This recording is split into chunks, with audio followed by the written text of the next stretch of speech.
بسم اللہ الرحمن الرحیم وَتَكْتُمُ الْحَقَّ وَأَنْتُمْ تَعْلَمُونَ۔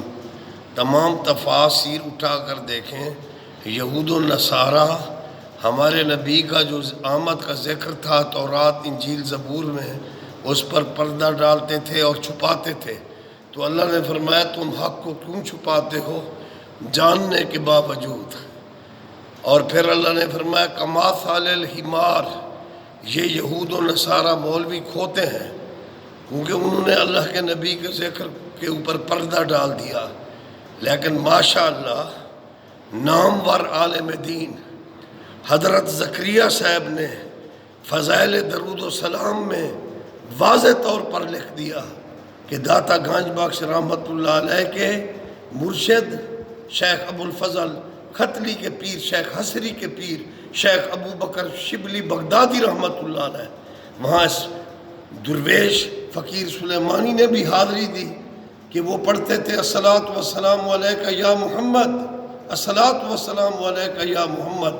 تو سرکار صلی اللہ علیہ وآلہ وسلم نے ان کی پیشانی کو چوما، اور یہ حدیث متفق علیہ ہے۔ آقا فرماتے ہیں من رآنی فقد رأى الحق، جس نے مجھے دیکھا حقیقت میں دیکھا۔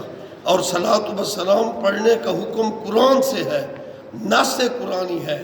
اس لیے یہ فقیر ریمٹ کے لیے اور کافی سلیمانی بھائی ریمٹ کے لیے چلے لگانے کے لیے تیار ہیں، لیکن ہمارے تبلیغی بھائیوں کو چاہیے کہ وہ حق پر پردہ نہ ڈالیں اور اپنے ہر تبلیغی مرکز پر لکھیں بسم اللہ الرحمن الرحیم، اور اس کے نیچے لکھیں الصلاۃ والسلام علیکہ سیدی یا رسول اللہ وعلی آلکہ و صحابکہ یا حبیب اللہ۔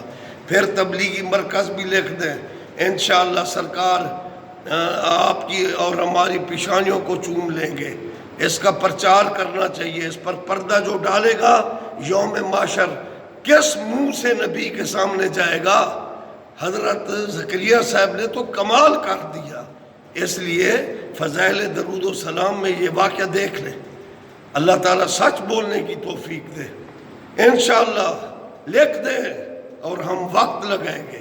صلاۃ و سلام علیکہ سیدی یا رسول اللہ وعلی آلکہ و صحابکہ یا حبیب اللہ صلی اللہ علیہ وسلم۔